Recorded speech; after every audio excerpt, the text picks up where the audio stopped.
So in today's lecture, we're going to talk about a new topic called carbohydrates.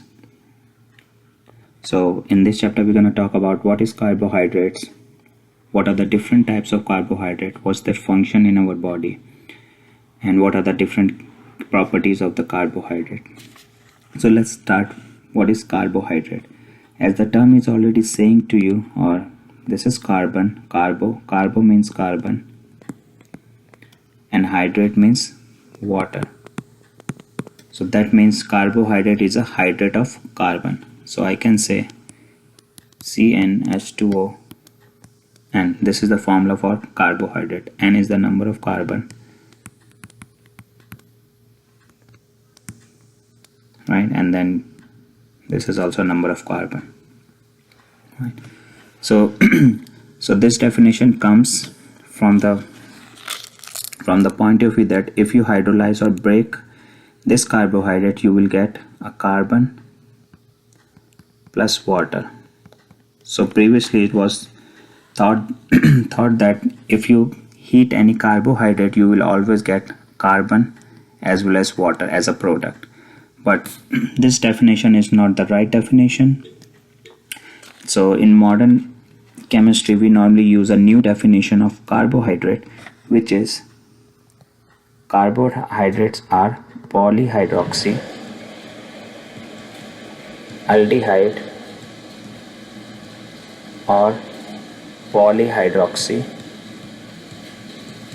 ketone. So those compound that's made up of polyhydroxy aldehyde and polyhydroxy ketone, one of these we normally call those compounds as carbohydrate. So we are going to learn what does it mean and how the structure looks like later in the PowerPoint on the class. But just right now, remember this thing. What does it mean by poly? Poly means many. Hydroxy means many OH alcoholic group, and aldehyde is the functional group aldehyde. Right? Similarly, so any compound that has many OH functional group as well as aldehyde group, we call that compound as carbohydrate.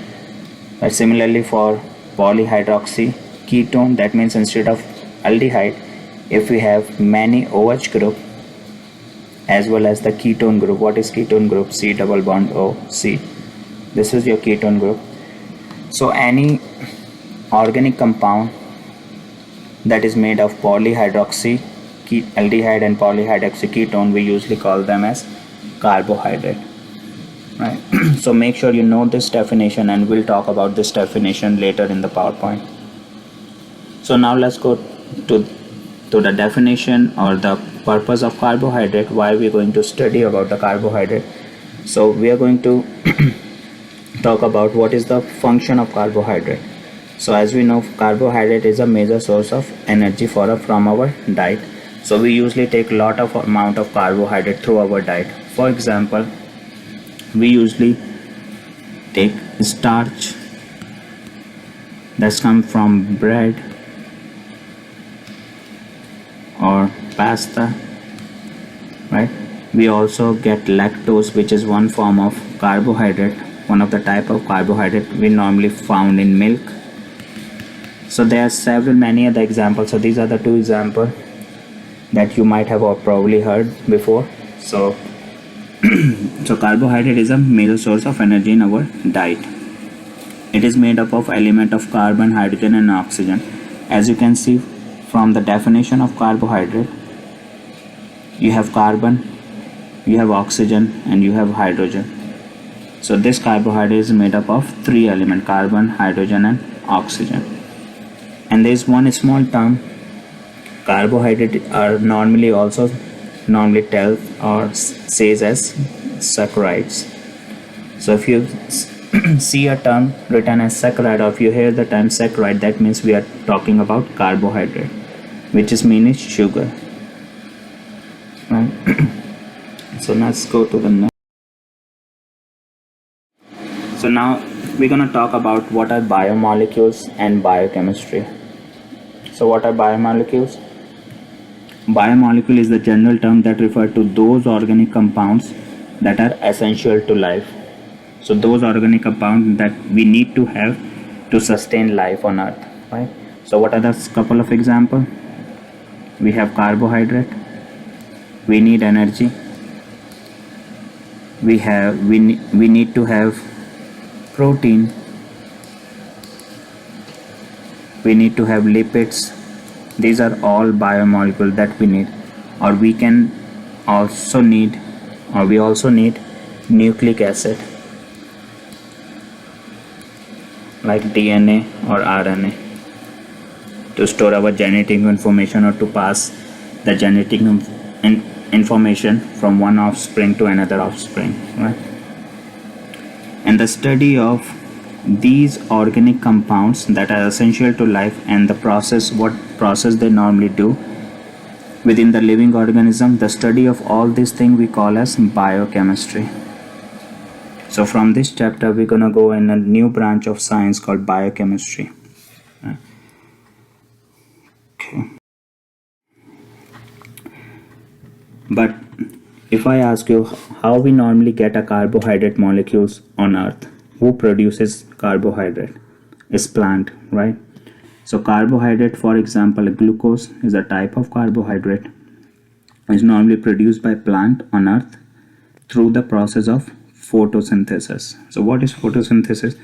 Photosynthesis is a process by which plants usually take carbon dioxide from the atmosphere, water from the earth through their roots, and plant also need energy that's come from sun. So by combining carbon dioxide, water with the help of energy, plant produce carbohydrate, which is glucose, right? And then along with the carbohydrate, fruit or like food on the plant also give out oxygen as a byproduct that we usually use, right?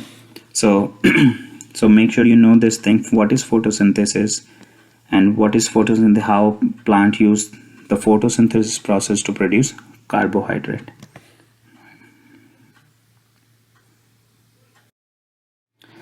So now let's talk about the importance function of carbohydrate. What are the different functions that carbohydrate can perform in our body?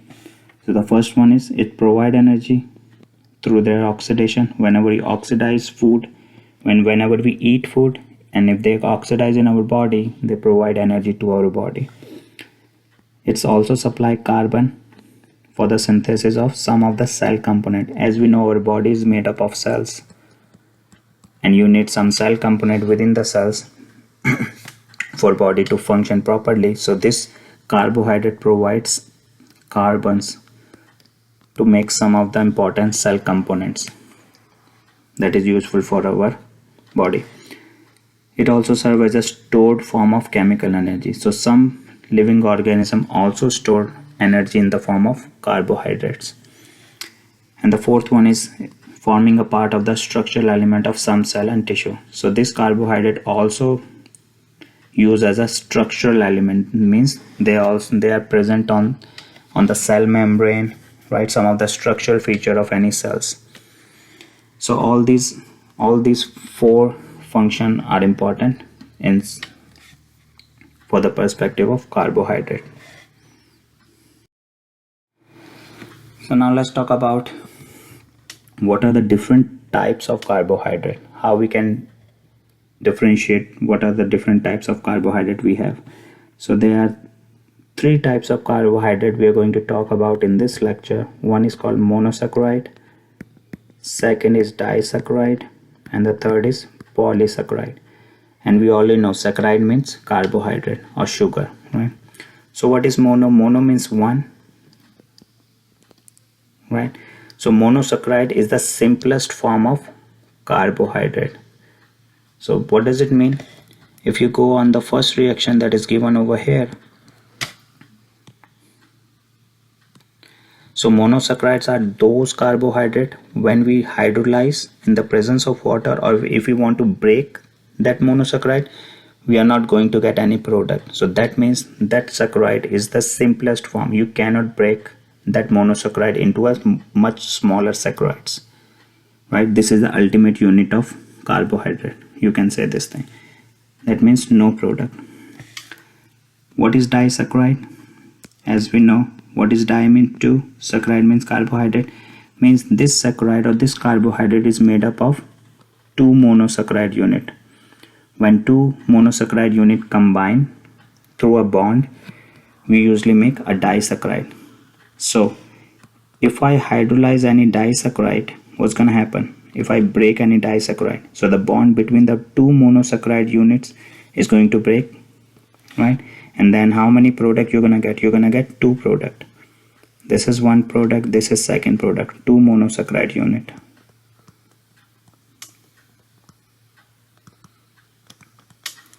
Right, because this bond is going to break and then this will release the 2 monosaccharide that was a part of the disaccharide, right?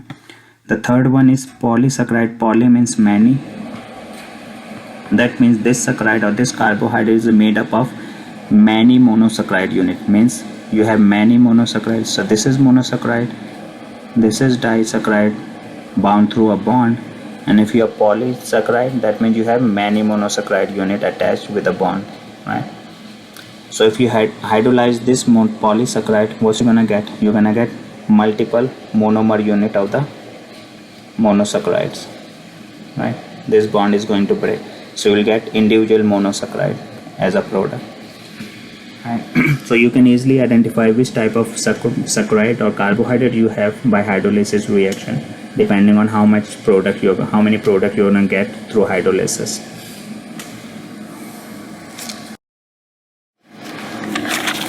So now let's talk more about the monosaccharide, which is the simplest sugar, right, which cannot be hydrolyzed. This is the ultimate unit of carbohydrate. So this is one of the structure of monosaccharide, which is called as erythrose. You don't need to worry about the name of this monosaccharide, but what you need to know, the structure of this monosaccharide. If you can see the structure carefully, you have on the first carbon you have an aldehyde group. This is aldehyde, and then this is hydroxyl group, right? This is hydroxyl group or OH group. So if you remember the definition of the carbohydrate, I told you carbohydrates are polyhydroxy aldehyde, or you can have polyhydroxy ketone. So the first definition is perfectly aligned with the structure of this carbohydrate, which is monosaccharide, which is you have an aldehyde and then you have polyhydroxy, means you have multiple OH group attached to that carbohydrate or that organic compound. So that's why this is an example of carbohydrate. Similarly, if you see the second structure on the right hand side, you will see a ketone, and then how many OH group is attached on this organic compound?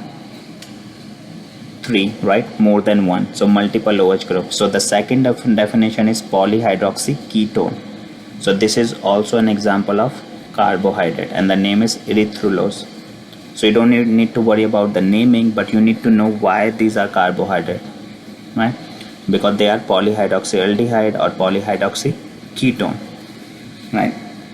And then why this is an example of monosaccharide? Because if you do a hydrolysis reaction with any of these monosaccharide, you won't get any much smaller saccharide, right? So this is the common or the ultimate unit of carbohydrate. So now let's talk about the monosaccharide again. It consists of 3 to 7 carbon atom. So monosaccharide are normally made up of 3 to 7 carbon atom. You won't have more than 7, right? And with 1 carbon in a carbonyl group. So this is your carbonyl group, C double bond O, right? It also contains an aldehyde group, as I told you, in the first structure you have an aldehyde, right? So if you have an aldehyde in your structure on the of the monosaccharide, you name that monosaccharide as aldose. Comes from aldehyde. ALD is aldehyde, aldo is aldehyde, and then you have SES, OS. This belongs to carbohydrate, the ending of carbohydrate. Similarly, if your organic compound carbohydrate has a ketone group, then the name for that carbohydrate is normally on monosaccharide is ketose, because keto comes from ketone and SES comes from for the carbohydrate, and have many hydroxyl group all over the carbon except the carbonyl carbon. So I already explained you have many OH group or hydroxyl group attached to the compound that make this as carbohydrates. Okay. So now let's talk about what are the different types of monosaccharide. So depending on, like I already told you, we can have 3 to 7 carbon for monosaccharide. So depending on how many carbon you have in that particular monosaccharide, we can differentiate or we can name those monosaccharide differently. So monosaccharide are also classified by the number of carbon atom present, right? So if they have 3 carbon, if that organic compound has 3 carbon, then we call as, we know 3 is what? Tri. So tri, and then you have OSE because it is a saccharide, carbohydrate. If you have 4 carbon, then tetra. 4 is what? Tetra. 6 carbon, 6 is hex. So it's hexose. And then if you have 5 carbon, 5 is pentose. OSE because of the carbohydrate. So if I write aldopentose, what does it mean? This means aldo means that organic compound has aldehyde group,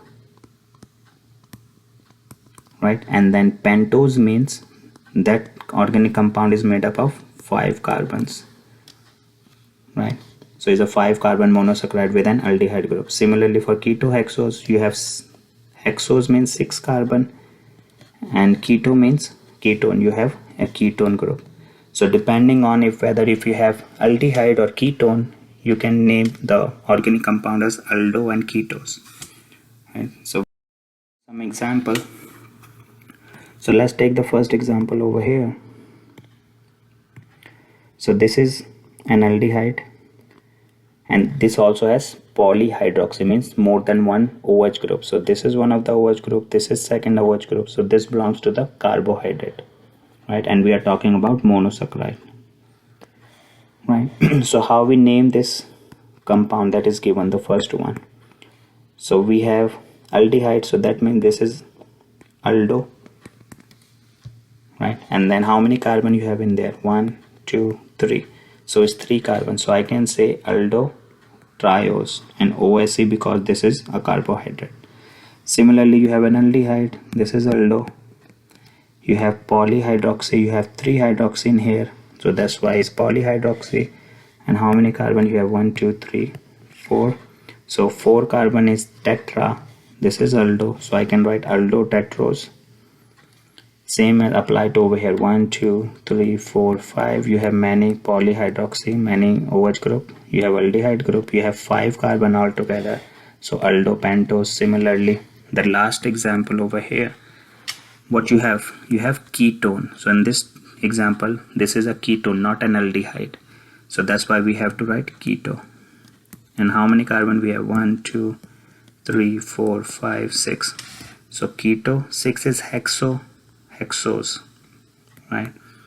So depending on how many carbon you have and which functional group you have in that polyhydroxy compound, whether it's aldehyde or ketone, you can just write aldo or keto, right?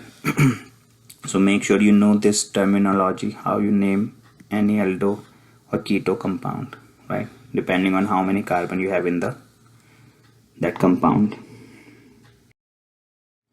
So let's take some example. Identify each as aldo and keto, and as tetrose, pentose or hexose. So let's do the A, part 1. So the time I see this is aldehyde, so that means this is aldo. And how many carbon you have in there? 1, 2, 3, 4, 5, 6. So you have 6. Can I write this as aldo hexose? Because 6 carbon is hex. So aldo hexose. Let's do the second one, B. The time I see this is keto, which is ketone, and how many carbon you have? 1, 2, 3, 4, 5. So I can write keto pentose.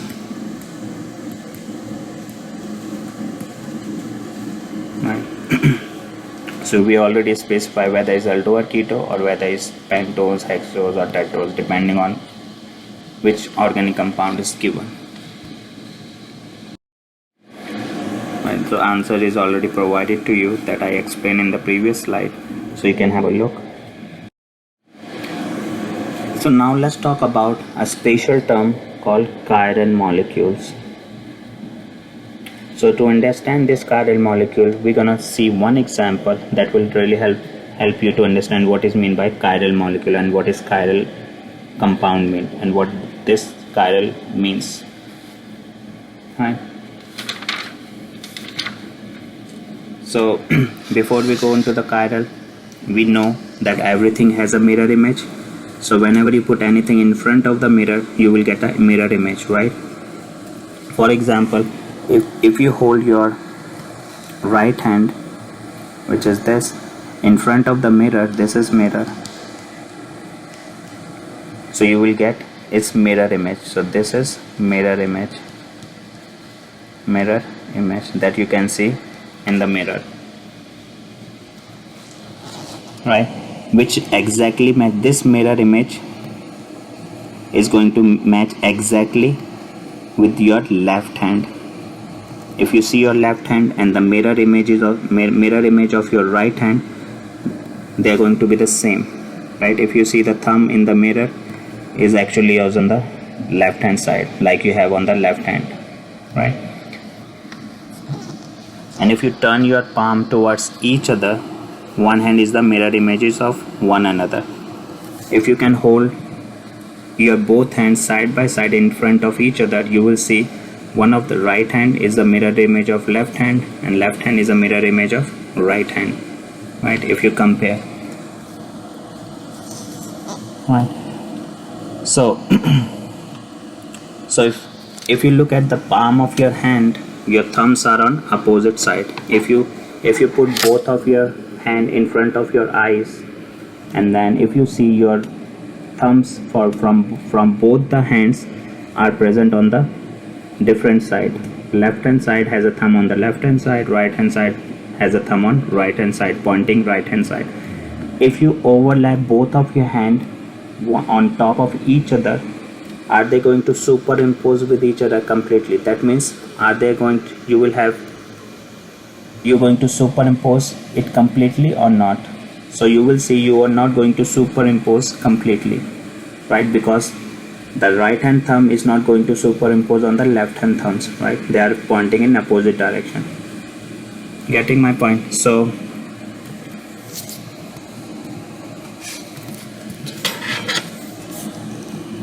your both hands are non-superimposable. So it's exactly the same thing for mirror image.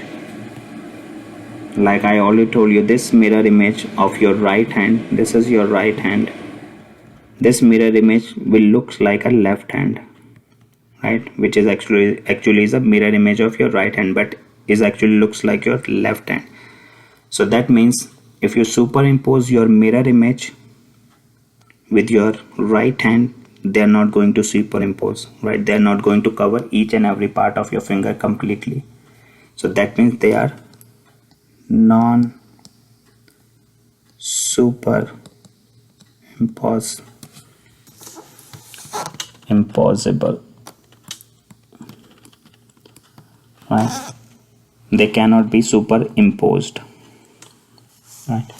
So those objects, so chiral compound or chiral molecules are those objects such as hands that we use as an example that have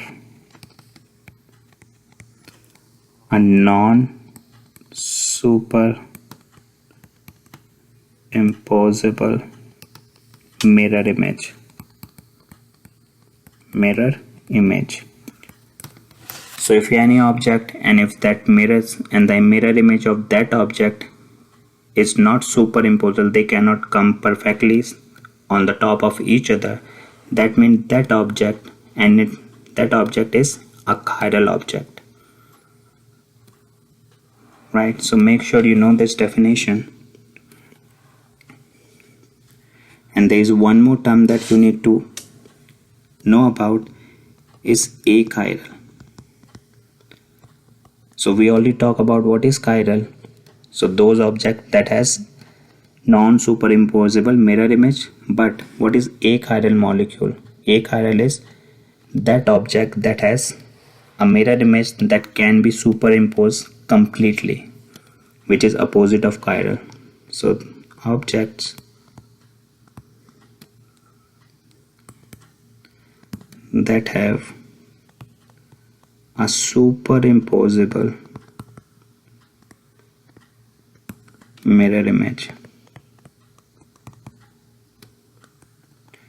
right? So let's take an example of a glass. If you put a glass in front of the mirror, you will see a glass, right? And if you want to take that mirror image, and if you have to superimpose that mirror image with your actual object on the top of each other, they are going to superimpose, right? So that glass is a achiral object, right? We'll see later on this example of glass, right? So make sure you understand what is this chiral molecule, what is achiral molecule, right?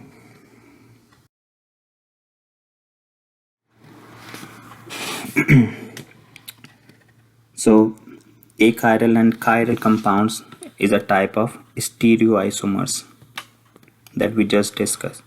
So what are stereoisomers? Stereoisomers are those compounds that has same molecular formula but are not structural isomer, means they have same connectivity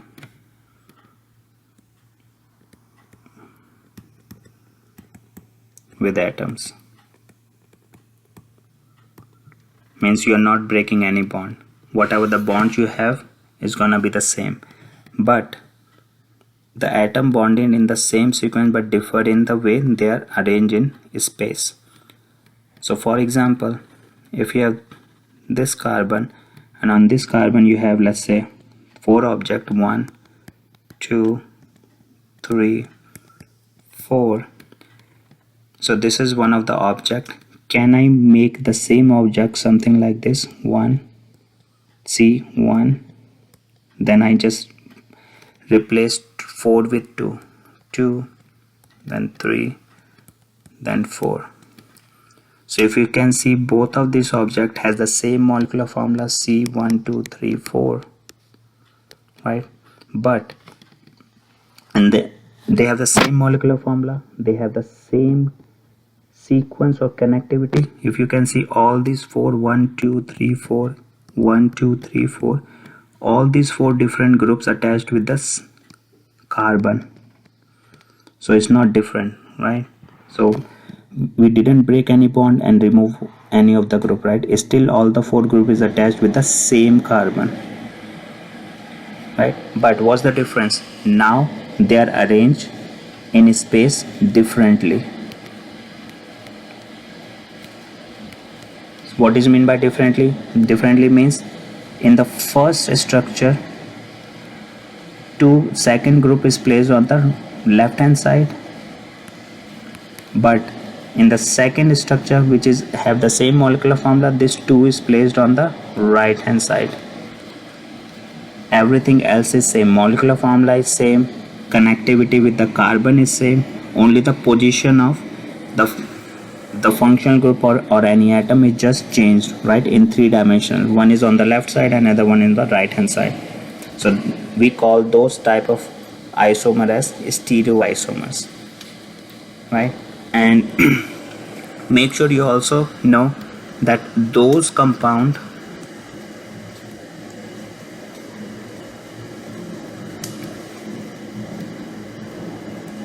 or carbon that is bonded to 4 different group atoms or groups. So those compound or carbon, if we're talking about just one molecule that is bonded to 4 different atom or groups, are called as chiral molecules. Chiral molecule or a chiral carbon. Chiral carbon, right? So let's take this example. If I have this carbon again, if I have group 1, 2, 3, 4, I have 4 different group, right? You can see from the numbering 1, 2, 3, 4, they are all different, right? So this carbon we call as chiral carbon. So that carbon has 4 different group attached to it, right? But if I take another example, let's say this is carbon, this is 1, this is 2, this is 3 again, but on the 4th bond if I put the same atom 3 or same group which is also 3, then this carbon is achiral carbon. This is not a chiral one. Achiral means not a chiral. Why? Because this carbon has 2 same group, which is not possible if any carbon wants to be a chiral carbon. So make sure you understand this thing. This is very important. I'm again saying, so that carbon that has to have 4 different group attached to the carbon, that carbon is chiral carbon. If any of the 2 groups are same, that carbon or molecule is not a chiral carbon or molecule, right? We'll see some example so that you can better understand what does it mean, but till now make sure you know this concept.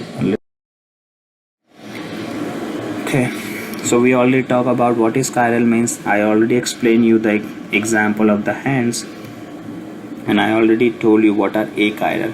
When the mirror images of molecules are identical and superimposable, then the molecule says achiral. For chiral, the images will be non-superimposable. These are the important terms that you need to know. The mirror image, right? So I already explained to you. So let's take a couple of examples. If you have a gloves, right? So gloves, the pair of gloves is a chiral molecule, or chiral. Why? Because this is exactly like our hand, right? If you superimpose these two on the top of each other, you won't get, because this thumb is gonna be on the right hand side and this thumb is gonna be on the left hand side. If you take one of the gloves and put it on the top of other one, right? So the gloves is not gonna match. So that means the images are not superimposable. Why this glass are achiral? Why? Imagine this is your mirror. So this thing we call as mirror image, and this is your object. So if I hold this mirror image and put it on the top of this, you will get everything is perfectly covered, right? So the mirror images are superimposable. So that means this glass is an example of achiral. What about the shoes? Same thing, like we have gloves. For shoes, if I put a mirror in between it, this is mirror. So this is a mirror image, I can say, of this shoes. This is, let's say this is an object of the shoes.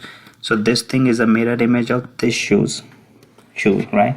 So if I take this shoe and try to put on the top of this shoe, both the shoes cannot be superimposed completely. It's not same in shape, right? So that's why these shoes are chiral molecule or chiral shoes, right? Because mirror images are non-superimposable, right? So that's why it's chiral. Over here, mirror image are superimposable. So that's why this thing is achiral. And same apply for this chiral. This is the definition. Mirror image are non-superimposable. Okay. So how are we going to determine whether the carbon is chiral or not? I already explained to you. If a carbon atom in a molecule is attached with 4 different groups, this is the important line, 4 different groups, then that carbon becomes a chiral carbon. And that carbon or that compound will have a non-superimposable image. And if that compound has a non-superimposable image, that means that carbon or compound is chiral. So let's take an example over here. So this is one of the organic compound. This is your carbon, right? This is hydrogen, this is chlorine, iodine, bromine attached with, let's imagine, with a carbon at the center.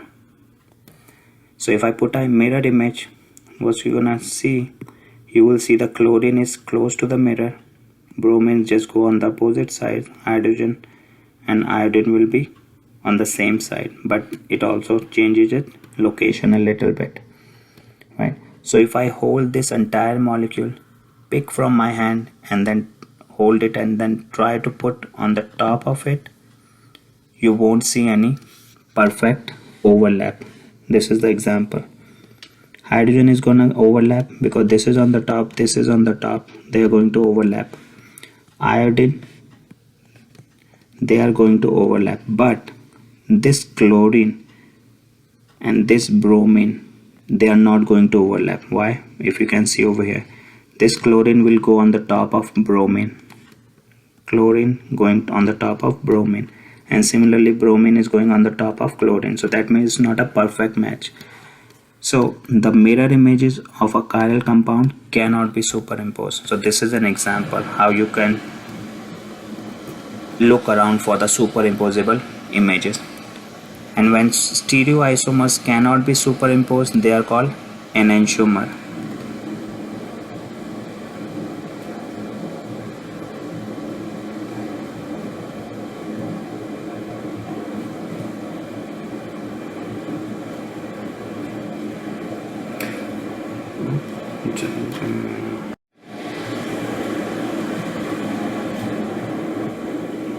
So let's take an example. So it says when stereoisomers cannot be superimposed, they are called enantiomer. What are stereoisomers? Can I say stereoisomer? We already explained. Same molecular formula, same connectivity, but different arrangement of atom within the space, right? But now we need to know what are enantiomer. So enantiomer are the compound and it as well as mirror image. So they are enantiomer.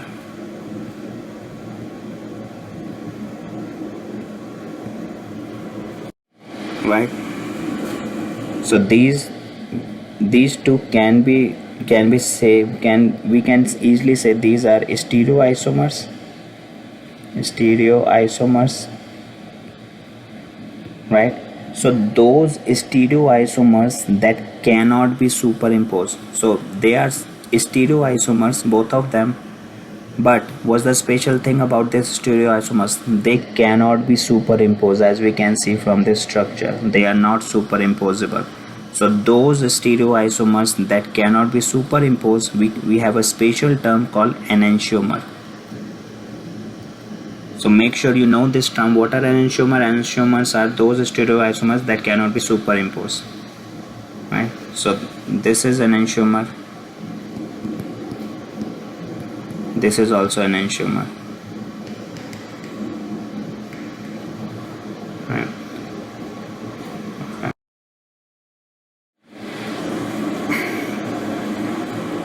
Okay. And then what is achiral carbon? So like I already told you, if you have a carbon, you have to have 4 different group attached to it. So in this case, this is one group hydrogen, this is different group which is chlorine, different than hydrogen, but the other 2 atoms are same, bromine bromine. So this carbon cannot have a mirror image, which cannot be superimposable. That means they can easily superimpose. So this molecule, entire molecule, can be superimposed with its mirror image. So if it can be superimposed, that means this carbon is achiral carbon, right? So remember this thing, if mirror image are superimposable, then that carbon is called as achiral carbon,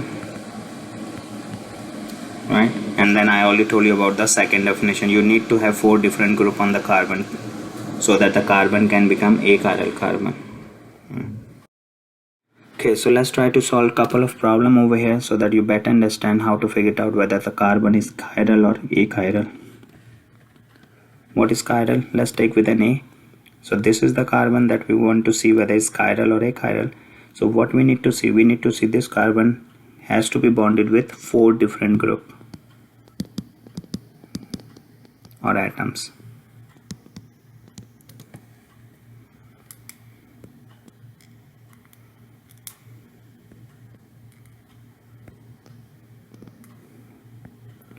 Four different atoms or groups. So let's see, over here you have chlorine with then hydrogen, both are different, then ethyl, which is also different with the other 2, and then you have methyl. So you have 4 different groups attached to the center carbon. So that means this is a chiral carbon. What about B? B has this carbon, and let's see how many different group attached on this carbon. You have chlorine, you have methyl, but the other 2s are hydrogen. So this is achiral because you don't have any 4 different atom attached to the carbon. Let's see for the third one, you have this carbon. Let's see how many different group. You have chlorine, you have methyl, you have bromine, you have hydrogen. So all 4 groups or atoms are different. So this carbon is chiral carbon, or we can say if the carbon is chiral, then we can say this compound is chiral. So I already explained this thing in the previous slide, so you can have a look. Couple of example just to make sure that you understand the concept of chiral and an achiral. So let's solve couple of more example. The first example is CH3 CH, then you have OH, then CH3. Let's do the second. You have CH, CH2, CH2, CH2, CH2, and then oxygen, and then you have OH group, and then this is B, and then go for C. This is CH3, C double bond O, CH2, and CH3. Okay, so we need to figure it out whether the carbons present in each compound or each organic compound, whether the carbons are chiral or achiral. So let's start with question number A over here. So how many carbon we have in this compound? We have 3 carbon, 1, 2, 3. So we need to see each and every carbon whether that particular carbon is chiral or achiral. So let's start with A, first one. What about this carbon? This carbon is chiral or achiral? This carbon is achiral, or this is not a chiral carbon. Why? Because on this carbon you have 3 hydrogen, means all the 3 atoms or groups are same, hydrogen, hydrogen, and hydrogen. And to make any carbon chiral, we already know that we have to have 4 different group attached to the carbon, so this is not chiral. What about the second carbon? Is this chiral or no? So if you see on the second carbon, how many groups are attached? So you have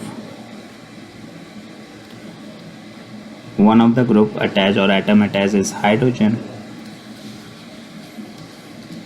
then the second group is CH3 group, third group is CH3 group on this carbon, center carbon, and then fourth group is OH. Even though we have two different group, hydrogen and OH group attached to the carbon, but we have the same methyl group attached. Out of the 4 bonds, 2 bonds attached to the methyl group, so that means this is also not a chiral carbon, right? So now let's talk about the third carbon, whether this carbon is chiral or not. The time I see this carbon attached with 3 hydrogen, we know this is also not a chiral carbon. So none of the carbon in the first organic compound is chiral. So that means this molecule or this compound is achiral. Right, so make sure you, whenever you have a multiple carbon organic compound, you have to make sure to figure it out whether out of the given numbers of carbon, how many carbons are chiral. Even if you have let's say even if you have at least one carbon as chiral, that makes the entire molecule as chiral molecule. So you need at least one chiral carbon in the entire molecule that is made up by, let's say, 10 carbon. So out of 10 carbon, if you have at least one carbon that is achiral or that is chiral, that means the entire molecule become chiral, right? So you need to have at least one to make that compound chiral. So let's talk about B. Let's talk about, you have how many carbon? 1, 2, 3, 4, 5. So let's talk about each carbon separately and see if you have how many carbon out of the 5 carbon that is given over here, how many carbons are chiral. So let's talk about the first one. This carbon is attached to how many groups? 1. Second group is hydrogen, and then the third group is this entire thing, CH2, CH2, CH3, and on the fourth bond you have CH2O. So if you can see the structure, all 4 bonds are different. On this first carbon, on this carbon, we have 4 different groups. One OH group, second hydrogen atom, third group is CH2, CH2, and on the fourth bond you have CH2O. So they are different. You have CH2, CH2, you have CH2O. So all 4 atoms or groups on carbon number 1 are different. So that means carbon number 1 is chiral carbon. Let's talk about the second. The time I see you have 2 hydrogen attached to the second carbon, I know this is not a chiral because you have same groups. What about the third one? Again you have 2 hydrogen, not a chiral carbon. Fourth one, not a chiral because you have 2 hydrogen attached, same group. Fifth one, not a chiral carbon. Why? Because you have again 2 hydrogen attached to the same carbon. So it doesn't matter what other 2 groups are attached to the carbon. If you already have 2 same group, which is hydrogen, that makes the compound or the carbon is achiral. So out of the 5 carbon, how many carbons are chiral? Only carbon number 1. So that means this entire molecule is chiral molecule. If you remember, I already told you, you need at least one chiral carbon in the entire molecule so that the entire molecule can become chiral. So out of the 5 we have 1, so that makes that molecule or this compound as chiral molecule or chiral compound. Let's do the third one, C. You have again 4 carbon. First carbon is not a chiral because you have 3 hydrogen atoms, same hydrogen atom attached. Let's talk about 4. Again 3, not a chiral carbon. Third, not a chiral carbon because we have 2 hydrogen attached, same hydrogen. Now let's talk about second carbon. What do you guys think? On the second carbon, you have one methyl group attached on one of the bond. This is the bond. This entire bond is ethyl. So you have two different groups. On one side you have methyl, another side you have ethyl on this carbon, right? But if you see on the third group or fourth group, you have a double bond. So if you have a double bond, treat this as a single bond. So that means both the single bond attached with oxygen. So that means same atom, oxygen and oxygen, because carbon can have 4 bonds. So out of the 4 bonds, 2 are different, bonded to 2 different compounds, but the third and fourth bond attached with the same oxygen atom. So that means this is also not a chiral carbon. So this means we don't have any chiral carbon. That makes this entire molecule as achiral molecule, because you don't have at least one. All of them are achiral. Okay, so make sure you know how to figure it out whether the compound is chiral or carbon is chiral, because this is important. So make sure you practice this type of question.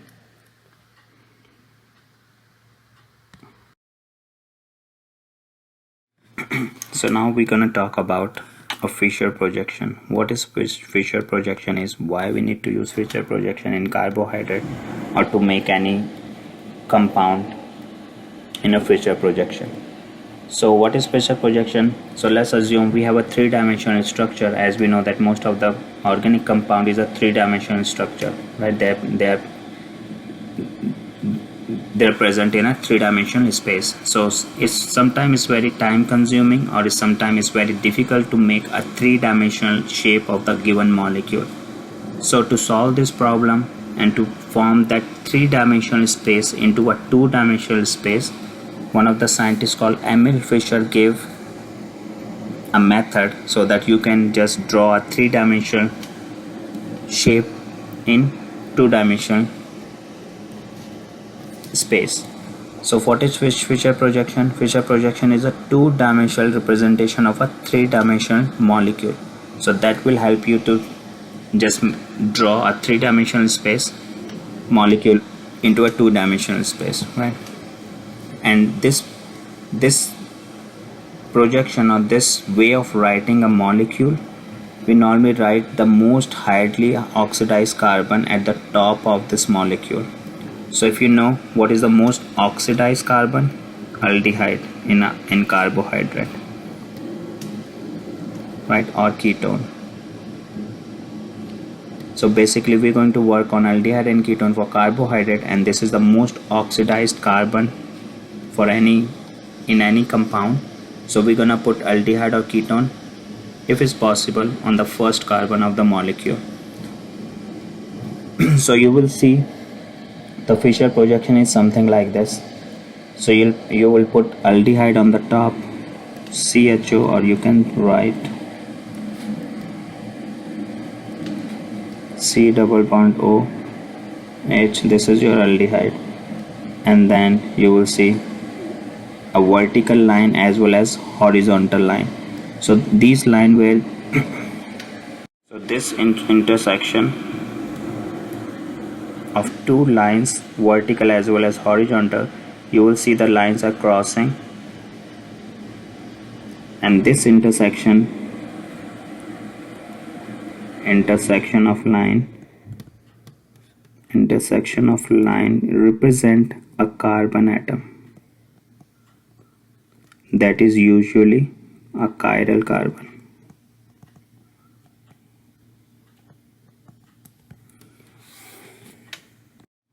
So let's see how many carbon you have in this entire molecule. You have 1 carbon from the aldehyde, 2nd carbon from this intersection, 3rd carbon, this is the intersection, 4th carbon, 5th carbon, and then you might have 1 more carbon at the bottom, 6th carbon, or you can have multiple carbon, right, 7 carbon. But the important thing that you need to know about this Fisher projection is you usually put a most oxidizable carbon on the top, and then you will see horizontal and vertical line. This horizontal and vertical line cross section where they normally intersect, that intersection normally tells you about the carbon, and then their usual. And then you have, if this is a If this is a carbohydrate, we know carbohydrate are what? Polyhydroxy aldehyde and polyhydroxy ketone. So you can have multiple hydroxy group. Right, if you can see OH, OH, OH, OH, OH. So this is how you normally draw a Fischer projection, right, for polyhydroxyaldehyde and ketone. So this is an example of polyhydroxyaldehyde, right.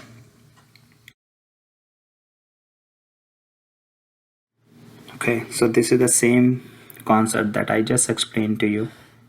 The cross section is a carbon, right, and then the most oxidized form is on the top. Then you have multiple hydroxyl group that makes this compound as carbohydrate, and this is a type of showing Fischer projection.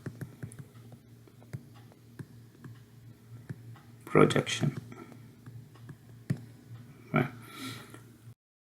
Okay, so in Fischer projection we might have two isomers that we're going to discuss right now, which is D, capital D and capital isomers, and how we can differentiate whether the Fischer projection is D isomer or L isomer. We normally decide based on the position of the OH group on the chiral carbon furthest from the carbonyl group. So what you need to see, this is the carbonyl group or aldehyde group, right? This is a carbonyl group, and you need to find a carbon which is on the cross section which is furthest away from this carbonyl group. So which carbon out of these two carbon on the cross section, which carbon is furthest from this carbonyl group? This carbon is the furthest one because we don't have any more cross section. So this is the second last carbon from the bottom. So we have to see the OH group placement on this carbon, where the OH group is placed, right? So if the OH is placed on the furthest carbon from the carbonyl group, if it's placed on the left hand side, then we call as L isomer. If that OH is placed on the right hand side, we call as D isomer.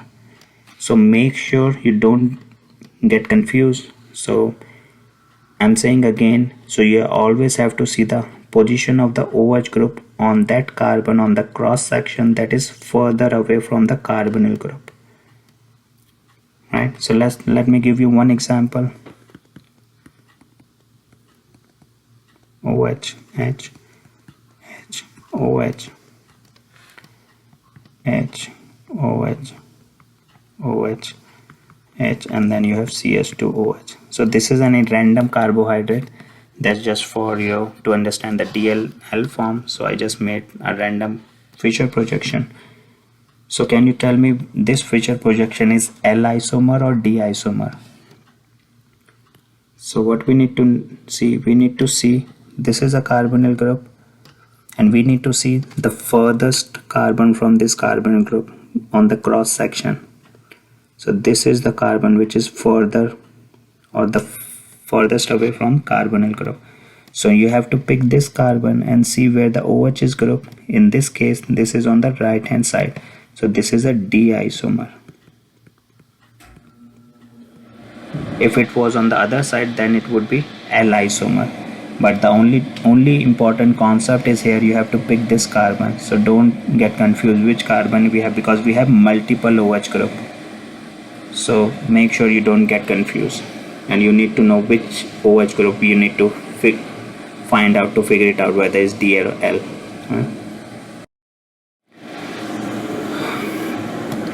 Okay, so let's take one example before we go further on D and L isomer.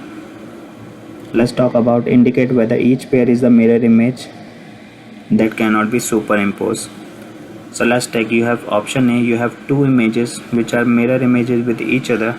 So how are we going to know whether they are superimposed or not? We have to pick the carbon and see if this carbon is attached to 4 different groups. If it attached to 4 different groups, then the mirror image will always be a non-superimposable, right? That cannot be superimposed. So this carbon has this group, second which are different than the first one, then bromine, then hydrogen. So you have all 4 different group attached. So this mirror image will always be a non-superimposable, means they cannot be superimposed. So they are enantiomers, right? Let's talk about B. This carbon has 2 same atom, hydrogen and hydrogen. So that means this mirror image can be superimposable. This is superimposable. And this carbon is achiral, right? So this is just again the same example that we already did, right? So like I already told you, the first one can be an enantiomer because they are non-superimposable. The second one is not because they have same group, right? Okay. So now let's talk about the Fischer projection of monosaccharide. So we need to know how many types of monosaccharide we have, or what are the example. So there are 3 types of monosaccharide that you're going to study. One is glucose, second is galactose, third one is fructose. So you have 3 example of monosaccharide carbohydrate. So make sure you know or remember these 3 names: glucose, galactose and fructose. And we'll see the Fischer projection of, let's start with the glucose. In glucose you have what? Aldehyde on the top, the most oxidizable carbon, right? And then you have, how many carbon you have? Glucose has a formula of C6H12O6, right? Same for galactose and fructose. So all these 3 monosaccharide has the same formula, C6H12O6. So so if you can see, this is the structure. Fischer is a structure of glucose. Make sure you remember the structure Fischer projection of glucose, galactose and fructose. So you might need to draw this structure. So make sure you remember all these 3 structure. So now let's talk about for glucose. So for glucose we know this is the structure, but why is written D in front of it? So that means this glucose has a D isomer. So this glucose is a D isomer glucose. So why is D? This is the most oxidizable carbon on the top. This is carbon group. This is the carbon which is the farthest from this carbon group, and on this carbon OH is on the right hand side. That's why it's D glucose. Similarly we have D galactose because the farthest carbon from ketone is present again on the right, D glucose. Same for fructose, right? So that's why we have D glucose, D galactose, D fructose. And if you compare between glucose and fructose, if you can see what's the difference, you can see if you go on the 4th carbon, the structure of glucose and galactose are only different at the carbon number 4, and except this everything is same in structure wise. So if you can see on the 4th carbon of glucose, OH is on the right hand side, whereas in galactose on the 4th carbon hydroxyl group is on the left hand side. So this is the only difference we have between structure of glucose and galactose. So if you remember how to make the Fischer projection of glucose, you have to just change the OH group on the 4th carbon and that will become a galactose. But for fructose is a ketohexose because this is a keto group, and how many carbon you have? 6, so ketohexose, right? So make sure you know in fructose you have a ketone group, as while in glucose and galactose you have aldehyde group. So make sure you know this difference. Okay. So we already explained what is Fischer projection, right? So you can read from the slide, but I already explained, and we already explained, or we already learned about what are D and L isomer, but you can have or read one more time. And we already know why this is L.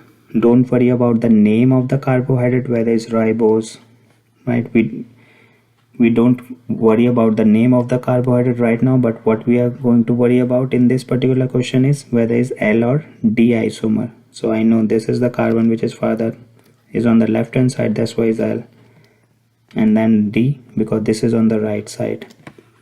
For glucose, why this is L glucose, present on the left hand side, hydroxyl group, and here the OH group is present on the right hand side, that's why you have a D isomer. So we already learned about all this thing. So we already done this type of question, but let's try to do this one more time. So we have to specify whether the isomer are D or L. So this is the furthest carbon from carbon group is on the left right hand side, so this is a D isomer. Over here this is on the left, so this is L isomer, right? So you can easily figure it out which kind of isomer is. So this is a slide that already gave you the answer. Okay, so one more example. Carbon is on the right hand side, D isomer, and then the explanation is already provided to you. If you want to go, you can go through the slide, all the explanation why is D or why is not L. So now let's try to do this problem. In the following feature projection, identify the number of chiral center. So the first question is you have to figure it out how many chiral carbon is present in this entire feature projection. And then second, identify the monosaccharide as D or L. So let's do the B part first.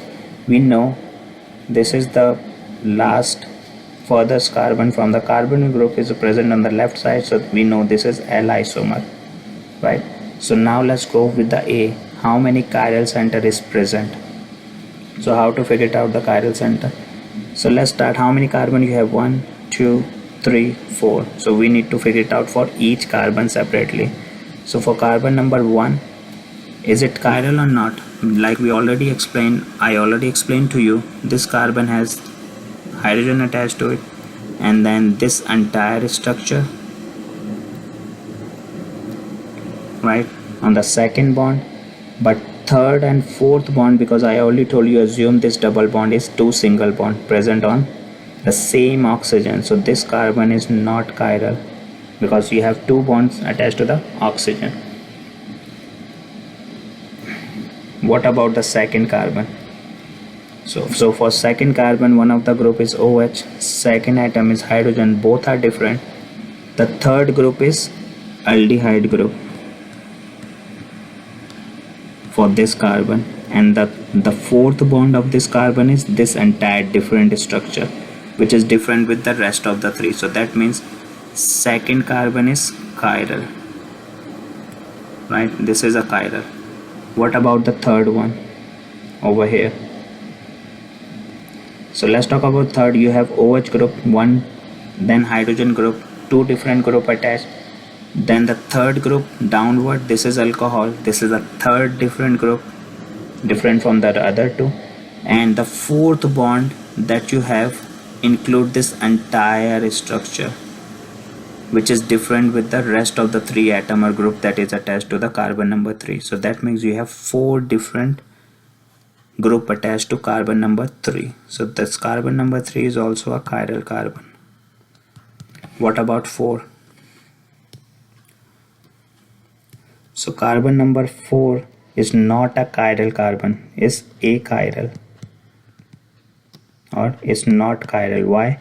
Because the time I see H2, I know this carbon attached to the 2 hydrogen atom, and it's not it cannot be a chiral carbon because you have 2 same group, hydrogen and hydrogen, attached to the carbon. So this is achiral. So out of the 4 carbon, first and 4 are achiral, and second and third are chiral. And if you remember from the Fischer projection definition, all the intersection carbon is usually a chiral carbon, right? But I already explained you why out of the 4, only 2 and 3 are chiral and 1 and 4 are not chiral. So make sure you know how to just differentiate between chiral and achiral compound if the Fisher projection is given. So the solution is also given for your understanding, so you can read it along. So now let's talk about glucose and fructose. What is glucose? What is fructose? So glucose is we normally found in fruits, corn syrup and honey with a formula of C6H12O6. This is also called as blood sugar, present in the body, and and is a building block of sucrose, lactose and maltose. So these three are disaccharide that we're gonna discuss later on, but glucose is also a part of these three disaccharide. What about the fructose? Fructose is a ketohexose that we already learned. Why is ketohexose? With the same formula C6H12O6, and it is the sweetest of all carbohydrate. Right? So make sure you know this thing, fructose. So this is an example. This is sweet taste of honey. You have glucose structure, fructose structure of Fisher projection. We already discussed this thing. Galactose. Now let's talk about the galactose, the third monosaccharide. So galactose also has the same formula like I already told you. And this galactose is normally we can obtain from lactose, which is a disaccharide. If you do a hydrolysis of lactose, you're gonna get galactose as well as glucose, right? So it's a disaccharide made up of two monomer unit. And I already told you it has a similar structure like glucose, but only difference is carbon number 4, the placement of OH group on carbon number 4. Okay, so then this is the Fisher projection of galactose.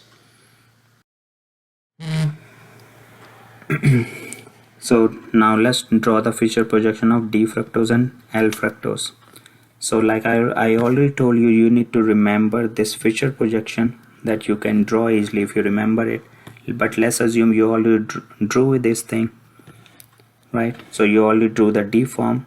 In D form, the OH is placed on the right hand side. L form, the OH is placed on the left hand side. Both the structure belongs to fructose. The only difference is the placement of OH group on the second last carbon.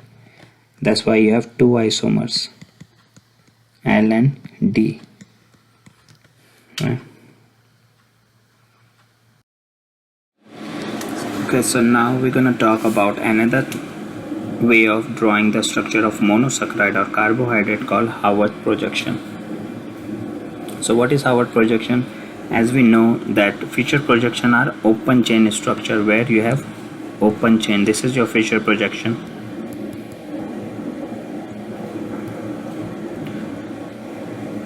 Right, where you have CHO group on the top and you oxidize, then you have OH, H, H, OH and keep on going. So this is an open way of drawing the structure, open chain, right? But if you have 5 or 6 carbon in any carbohydrate, then that carbohydrate wants to be in the cyclic form, because the cyclic form is most stable form of pentose or hexose. Means any compound or sugar that has 5 carbon or 6 carbon, they want to be in a cyclic form because they are more stable in that form rather than in Fisher projection, the open form. And this cyclic ring of carbohydrate, which is pentose, 5 carbon and hexose, we call that cyclic carbohydrate or these rings as Howard projection. So what is Howard projection? Is a cyclic representation of a 5 carbon carbohydrate or 6 carbon carbohydrate, and they are normally produced by the reaction of a carbonyl group and the hydroxyl group in the same molecule. We'll see how we can make this Howard projection from a Fisher projection. So you can easily form a cyclic carbohydrate which is Howard projection with the help of Fisher projection. So let me give you one example how we can draw it. So let's take an example of glucose. So this is your glucose.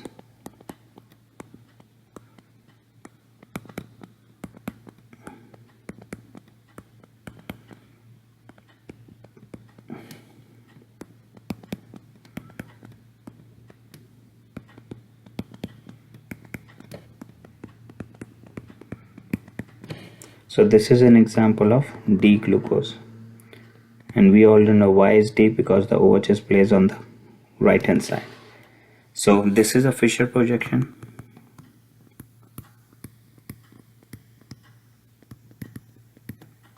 Of D glucose, and now we have to convert this Fisher projection into a Haworth projection.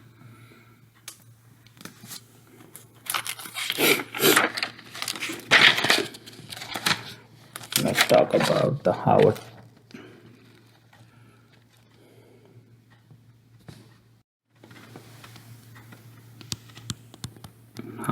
projection, which is a cyclic structure, cyclic ring structure.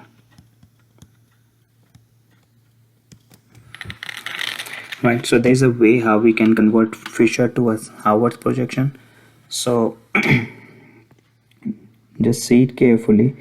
So while we're making Fisher to Haworth, we have to use a carbonyl group as well as the hydroxyl group on the second last carbon. We have to use these two groups.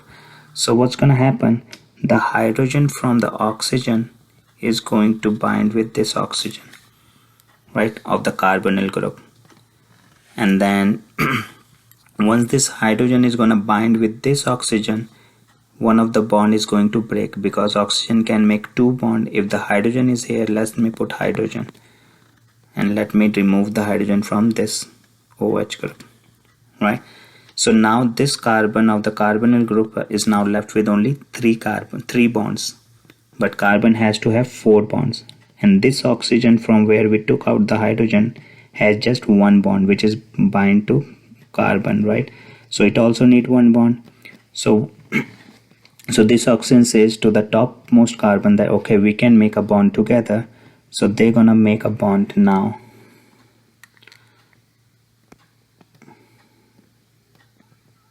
Okay, so let me make a bond. So they're gonna make a bond with carbon. So now carbon has 4 bonds, 1, 2, 3, and the 4th one with this oxygen, right? So the time this oxygen make a bond with this carbon, now we have a cyclic structure. If you see over here, this is a cyclic ring, closed ring now, right? So how many atoms you have in this closed ring? Let's see, you have 1 carbon, 2, 3, 4, 5, and the 6th atom is oxygen atom. So out of the 6 atoms, 5 are carbons, and sixth one is oxygen atom. So if you have 6 atom ring, what's the best way of making of a ring that can accommodate 6 atoms? Is a hexagonal ring.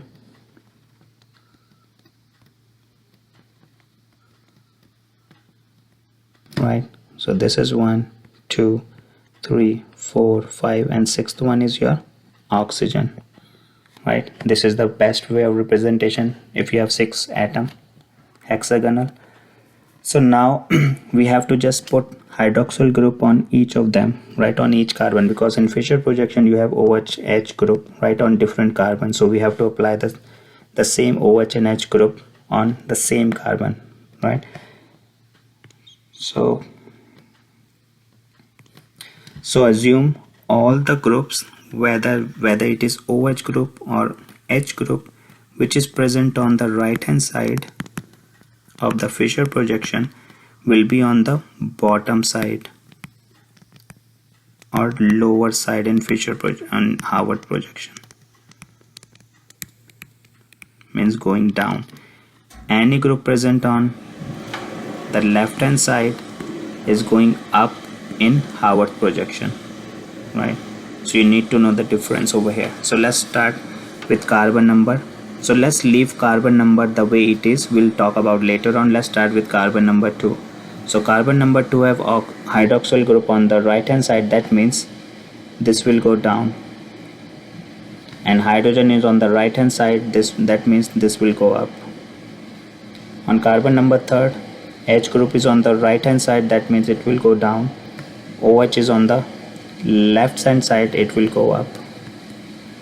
4th one same, OH on the bottom, H on the top, and on the fifth carbon, which is this, you have fifth carbon has a bond with oxygen, which is this bond, right? We already showed that bond with an oxygen.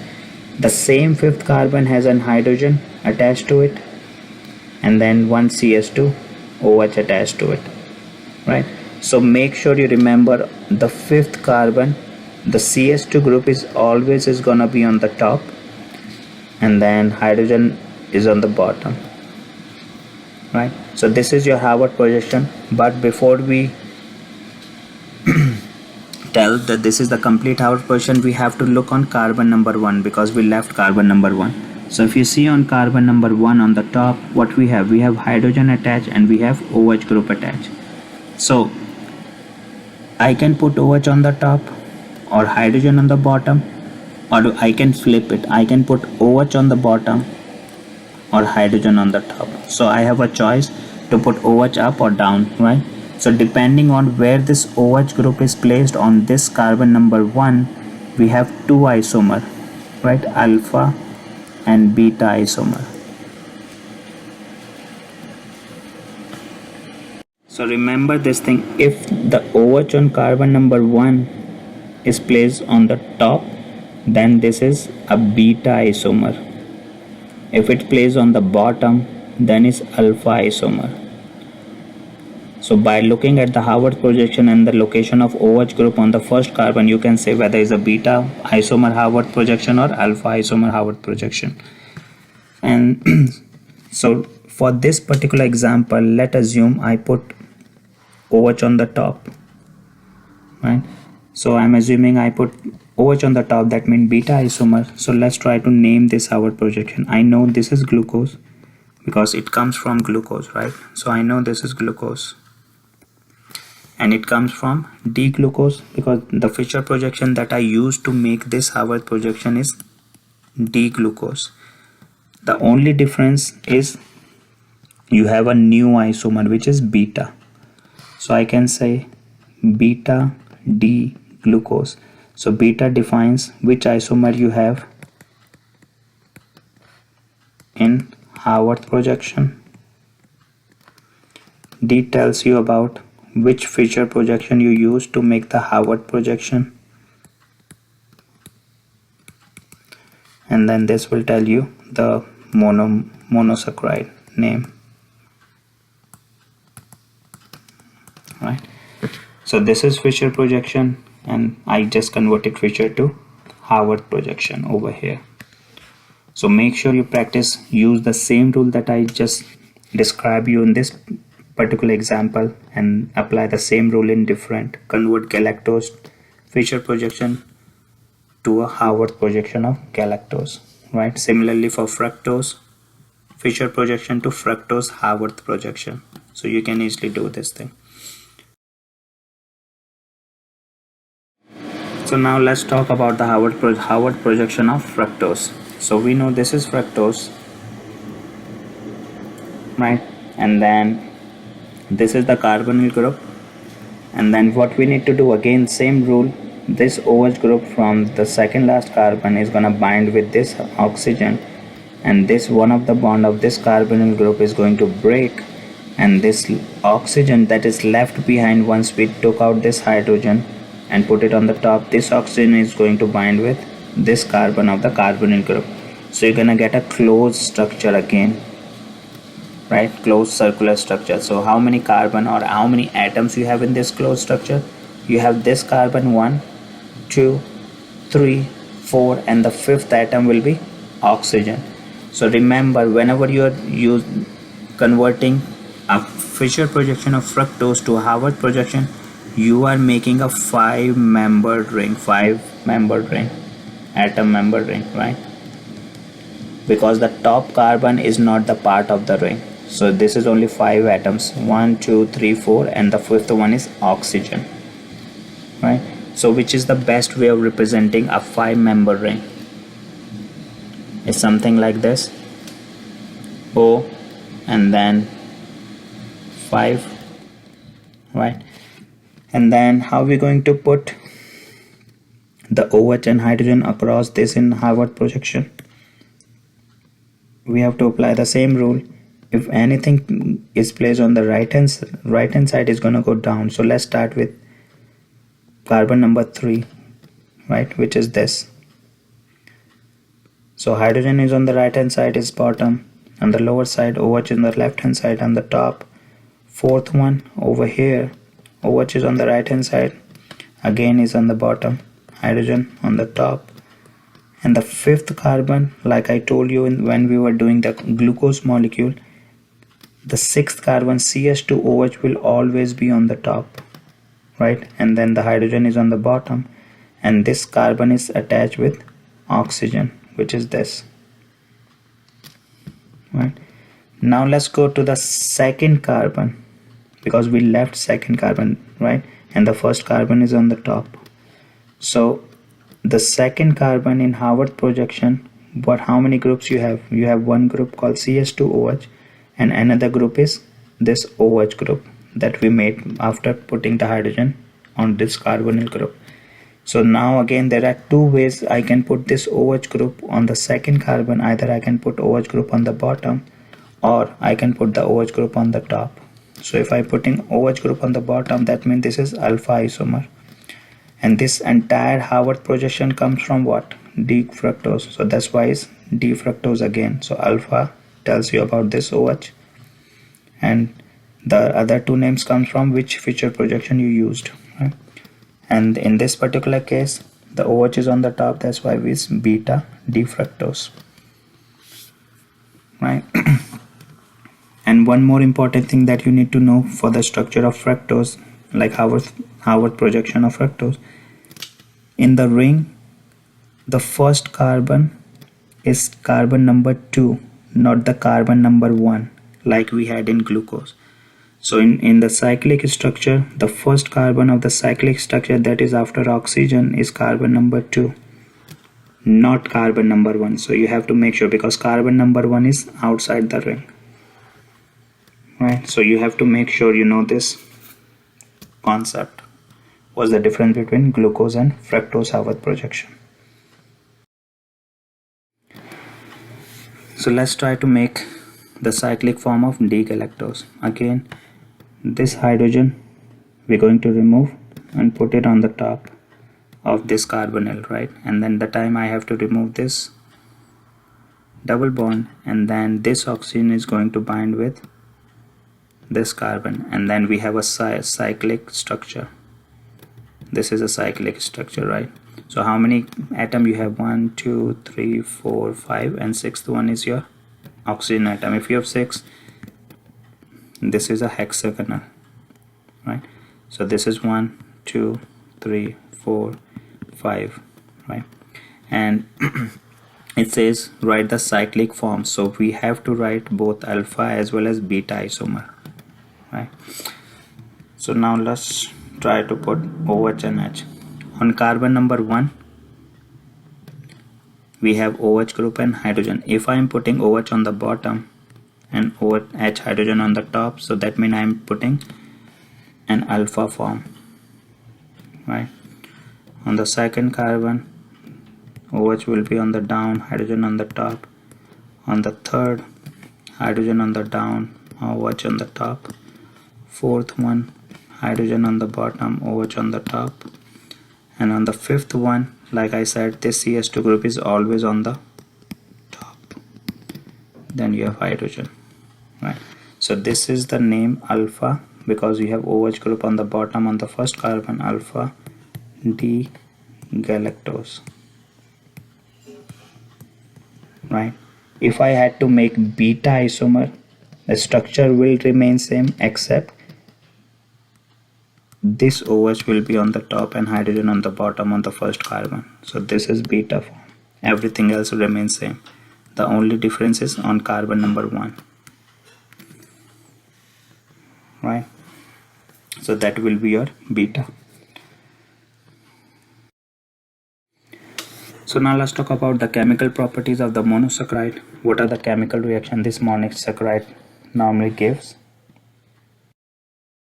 So the first is oxidation of monosaccharide. So if you remember from the previous lectures, then because aldehyde is present in glucose, and in fructose we have keto. And if you remember from aldehyde and ketone chapter, we're gonna use two solution. One is Tollens reagent, one is Benedict solution. And then for Benedict solution, it will oxidize most of the aldehyde, but if they have spatial structures, so you have to go back to the PowerPoint and then check.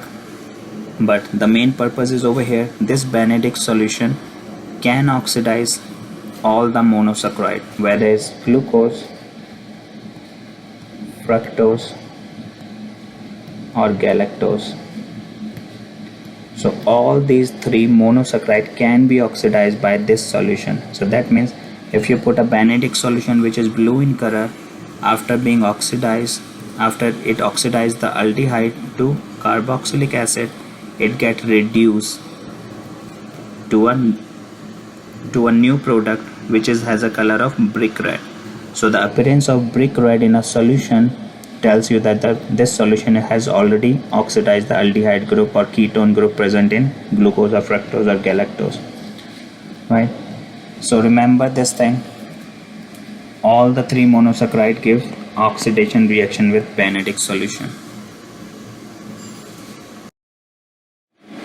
right? Is the oxidation of fructose to glucose. You can read it out, but I already explained you fructose also give a oxidation reaction with Benedict solution.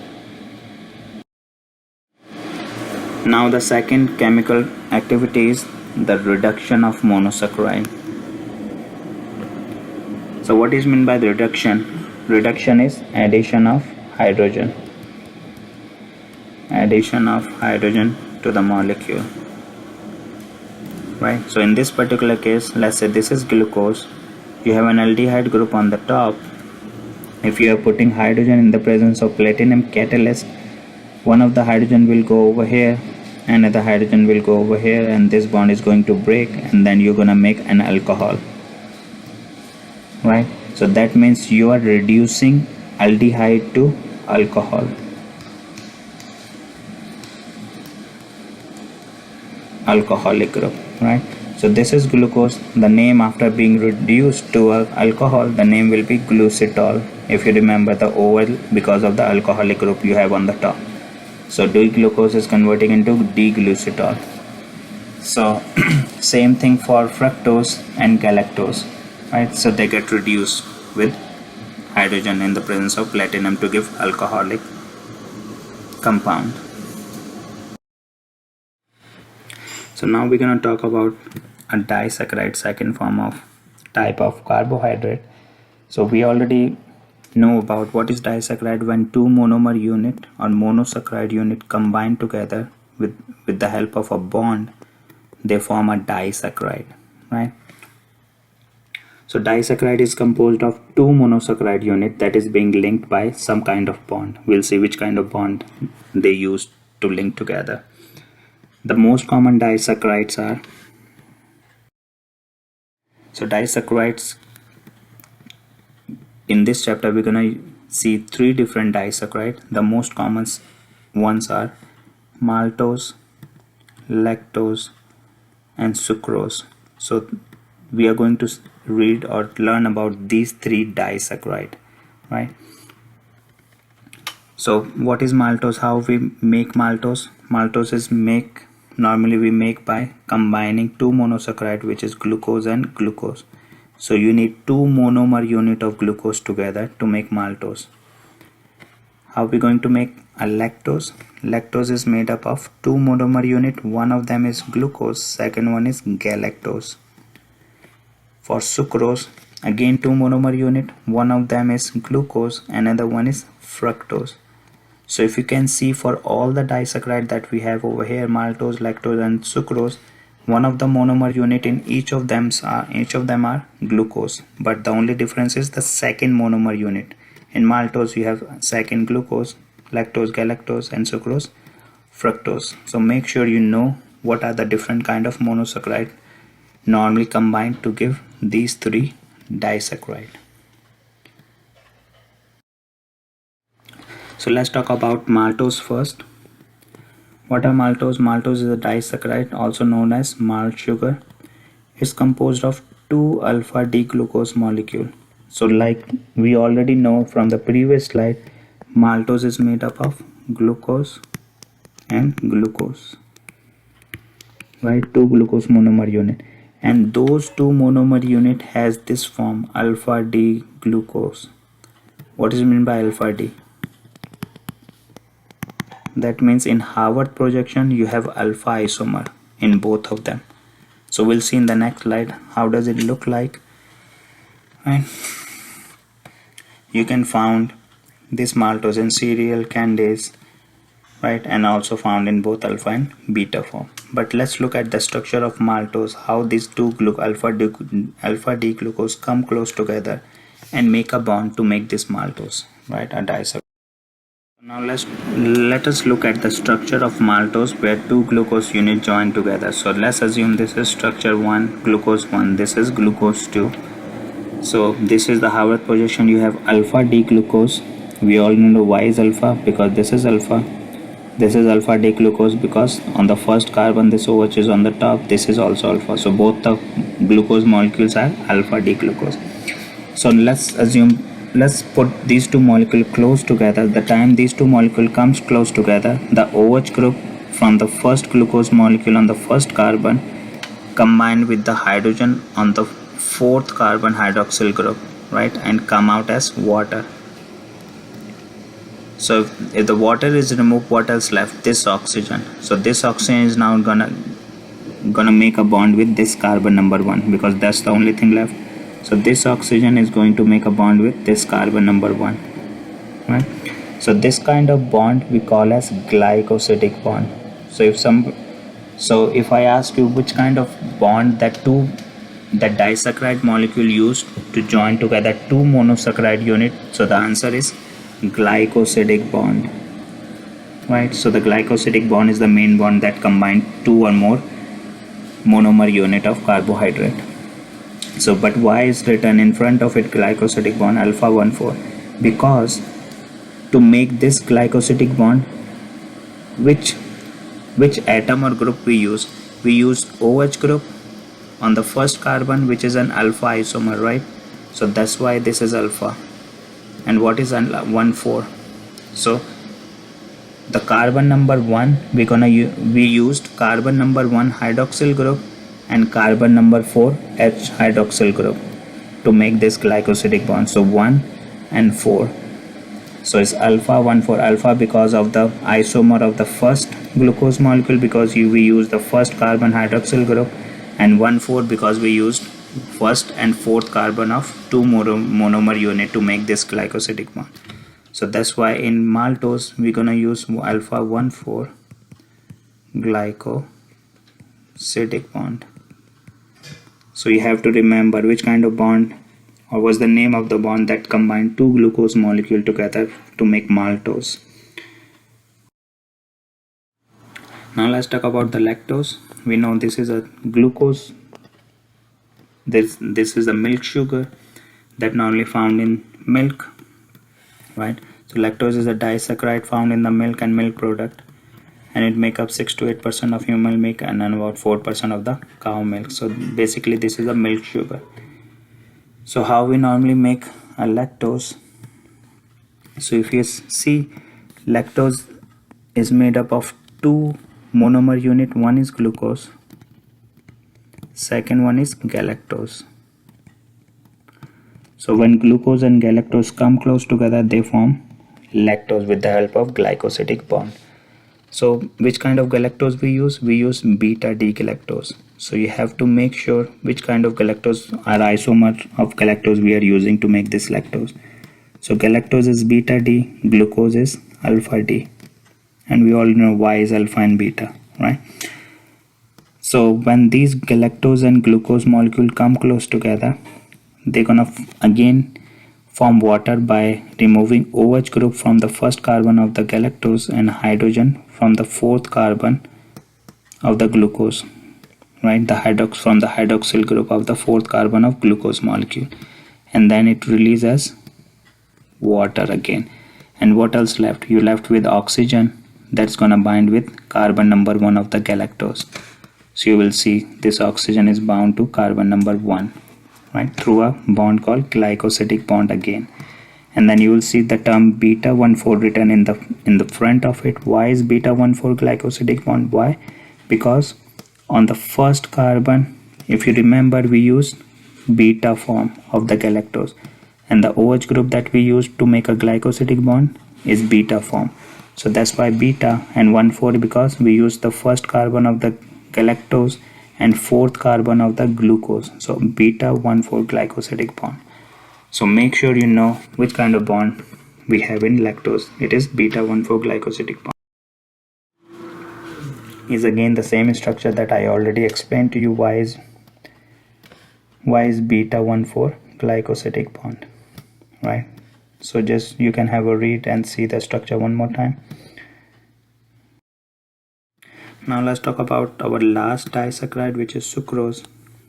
Sucrose is made up of glucose plus fructose, right? These two monomer units, when they combine together, you make sucrose.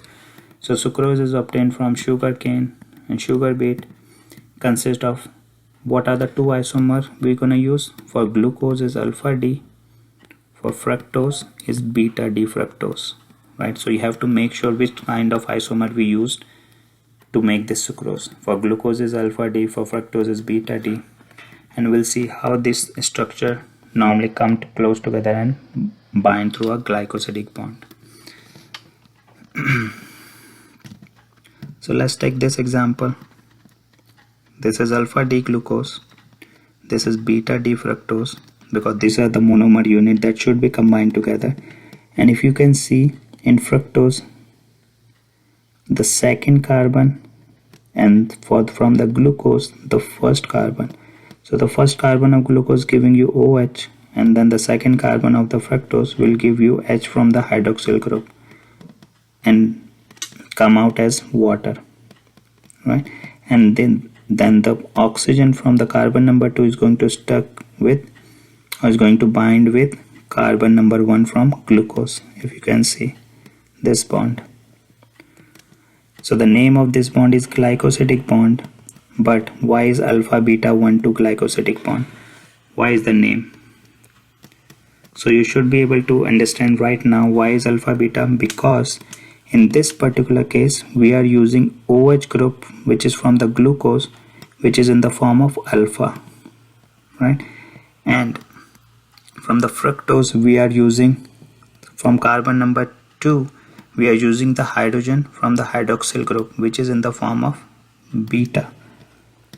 That's why it's beta D fructose, right? So we are using alpha and beta hydroxyl group to make a bond, which is glycosidic bond. So that's why this is alpha comma beta. And then why is 1 2? Because the carbon atom that we're going to use is 1 and 2. 1 comma 2 glycosidic bond. So you have to remember all the different kind of bond that is made between sucrose, lactose and maltose, right? And what are the different monomer unit we have in all these three disaccharide. Okay, is again the structure.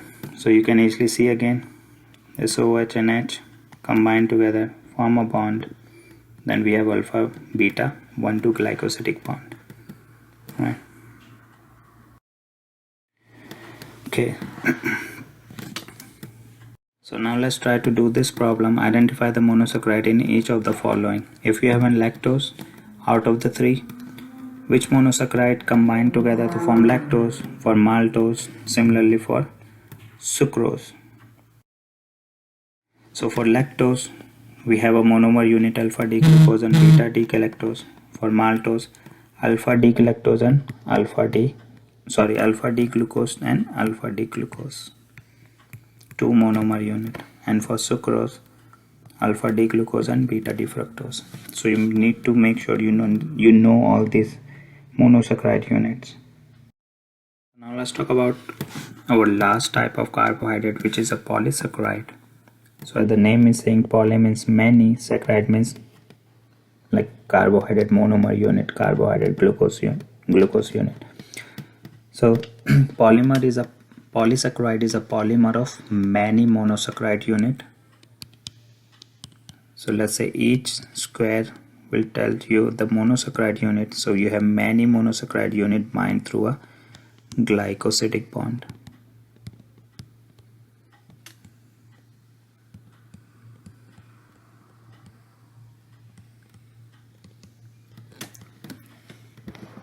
Right.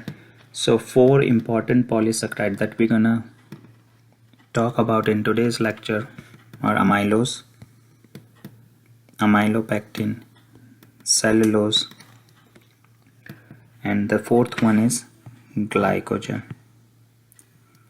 So we're gonna use these 4 polysaccharides as an example to understand what is polysaccharide. So this amylose and amylopectin is basically a starch. Is a type of polysaccharide which is present in starch. So starch has 2 types of polysaccharide, amylose and amylopectin. Right. So now let's start with our first polysaccharide, which is amylose and amylopectin. Like I already told you in the previous slide, these 2 polysaccharide is a type of starch. Right. So we'll talk about first the structure of amylose. Amylose is a straight chain polysaccharide of glucose unit. So that means when you have multiple glucose unit combined together through a glycosidic bond in a straight line, you normally find amylose. But in amylopectin, you will have a branch chain of glucose. So you have some kind of branching in that glucose molecules or those glucose chain. Right? So let's say this example. This is a branch chain of amylose, like the definition says, is a straight line of glucose, many glucose molecule attached through a glycosidic bond. The name is alpha 1,4 glycosidic bond. Right, so you have to remember this bond. Which kind of bond? What is amylose? Is a straight chain polysaccharide of glucose unit which is bind through a alpha 1,4 glycosidic bond. Whereas in amylopectin, right, if you can see over here, you have a branching. So you have a glucose molecule going straight, but after some time you will have a branch. Now you will have a straight chain glucose unit, right? So it will be something like this: glucose unit, glucose unit, and then suddenly you will have a branch, right? So now this is a branching. Instead of going straight, you will have some branching of glucose unit in amylopectin. And because of this branching, you will have 2 different kind of glycosidic bond. First glycosidic bond is present between a straight line glucose unit, which is this alpha 1,4 glycosidic bond. And because of the branching, you will have a different kind of glycosidic bond, which is alpha 1,6 glycosidic bond. So make sure you know this concept or this important thing, that in amylopectin you will get 2 different type of glycosidic bond because of the branching of the glucose molecule. Right. Okay. So what is amylose? Amylose make up 20% of the starch, and it consists of 200 to 4,000 glucose molecule unit that is bind by alpha glycosidic bond. Right. And is also called a straight chain polymer. Like I already explained in the previous slide why is a straight chain polymer. What is amylopectin? It make up 80% of the starch. So most of the starch is composed of amylopectin. Is a branch chain polymer. I already showed you what's the meaning of branching, and it has 2 different kind of glycosidic bond, alpha 1,4 as well as alpha 1,6 glycosidic bond, right? And when you hydrolyze starch, you're gonna get a smaller saccharide, right? Because this is polysaccharide, so when you hydrolyze polysaccharide, you will get multiple monosaccharide unit. That's the definition of polysaccharide. Okay, so now let's talk about glycogen, our second polysaccharide.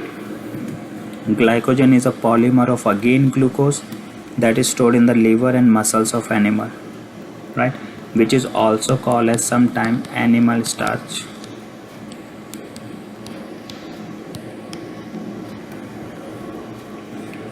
Right, and this is the storage form of glucose in animals, in muscles, and in liver of animals. When it get hydrolyzed in our cell at a rate that maintain the blood level of glucose and provide energy between meals. So if the glucose is not being used, it just is converted into a glycogen polysaccharide and stored in liver and muscles. It is similar to amylopectin. How? Because this is branch also. Glycogen is also a branch polysaccharide, but the only difference is more highly branched compared to the amylopectin. So you will have multiple branching coming out from the straight chain of glucose molecule, right, highly branched. And you will have two different kind of, again, if it is a branch, then you will have two different type of glycosidic bond. In glycogen you will have alpha 1,4 glycosidic bond, and with branches is alpha 1,6. So alpha 1,6 helps in branching, and then alpha 1,4 helps to make a straight chain glucose molecule. So make sure you know what's the difference between these two glycosidic bonds. Now let's talk about our last polysaccharide, which is cellulose. Where we can find cellulose? What is cellulose? Cellulose is the major structural unit of wood. You can find this cellulose in wood, right? And this is a major structural unit of wood. For example, cotton also made up of cellulose, right? So in cellulose is a polysaccharide of glucose unit in unbranched chain. This is important. So in cellulose you won't find any branching. So this is unbranched with beta 1,4 glycosidic bond. And which kind of bond you will have in cellulose? Beta 1,4 glycosidic bond. It cannot form hydrogen bond with water, so it's insoluble in water. So that's why cellulose doesn't dissolve in water. It gives rigid structure to the cell wall in wood and fiber. And the important thing over here is it cannot be digested by humans. Why? Because humans doesn't have an enzyme that can break this beta 1,4 glycosidic bond. If the bond is not gonna break, you won't get the monomer units, and then that glucose molecule cannot be absorbed by the body, right? Because we don't have any enzyme for cellulose or this beta 1,4 glycosidic bond. So that's why we cannot digest cellulose in our body, because of the deficiency of the enzyme that digests this bond. So I think that will be it from this chapter.